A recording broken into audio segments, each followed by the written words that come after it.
Here, let me explain the notion of function in programming in some more detail. What is a function? Functions do exist in mathematics, as you know. For example, with sine x equal y, we see that y is the sine of the triangle with angle x. In mathematics, a function relates something to something else. For example, the sine function relates an angle x to the sine of the corresponding triangle. Ruby somewhat confusingly refers to a program that tries to compute a mathematical function as a function. Confusing? Yes, I agree. Therefore, even though it is called a function in Ruby, in other programming languages, it is sometimes called subroutine. So in this lecture, we will call it a subroutine. We will differentiate by calling it a function when we mean a function in mathematical sense. And so let's change the title. So we will talk about subroutine. You might wonder why I'm insisting on this. Let me explain a little. A function is a mathematical function like we just saw. Think of a function as representing the goal of a computation. For example, the definition of sine is more visually this length of a triangle of angle x. On the other hand, a subroutine must specify computational method. Therefore, as a subroutine called sine, we must state how to compute the sine of the trigonometric ratios from a given angle x.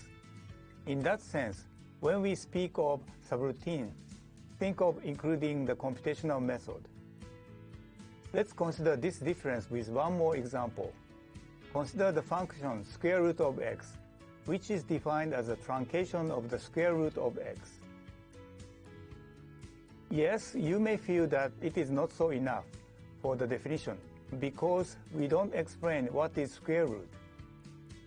Okay, let's consider a definition that uses basic notions only.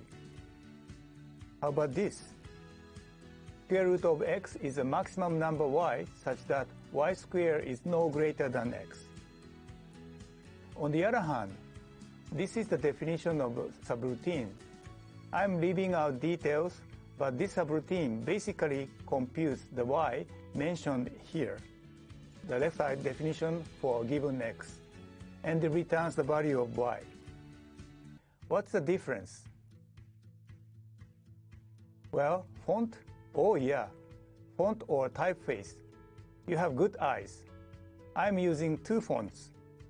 For mathematical functions, I use Times New Roman. On the other hand, this kind of font, so-called typewrite font, is deliberately used for subroutines and programs in general. Actually, I have been using this distinction throughout this lecture. Did you notice it? Well, this is a superficial difference. Is there any? Yes, the subroutine is written in more detail. It indicates in detail how to compute, how to combine basic individual computations as a program.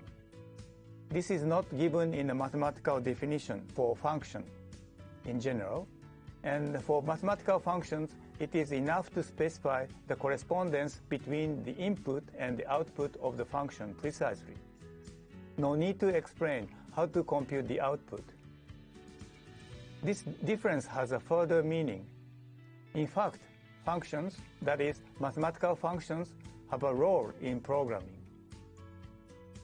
They are used to specify the goal of computation, specify precisely what should be the output for a given input. The goal of computation is given by a function, and the method of computation is by a subroutine. So various subroutines can be defined for a single function. For example, this is just one single computational method for computing square root. And it might be possible to compute the same square root with a faster computation method. In general, for developing a program, we would first define a function, the specification of computation. Then we consider how to achieve this specified goal by computation, which is a subroutine or program in general. Finally, let's go over what we covered. First, a function is the goal of computation and establishes the specifications of the computation.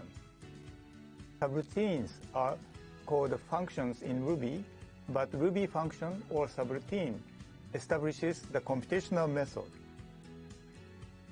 For making a relatively large program, it is recommended to divide it into small tasks or prepare tools for composing the target large program. For defining each subtask or tool, we define it as a function, a mathematical function. Then consider how to compose the target large program by using these functions. In this way, the outline of the program becomes visually clear and programming becomes easier. Then we can consider how to implement each function as a subroutine.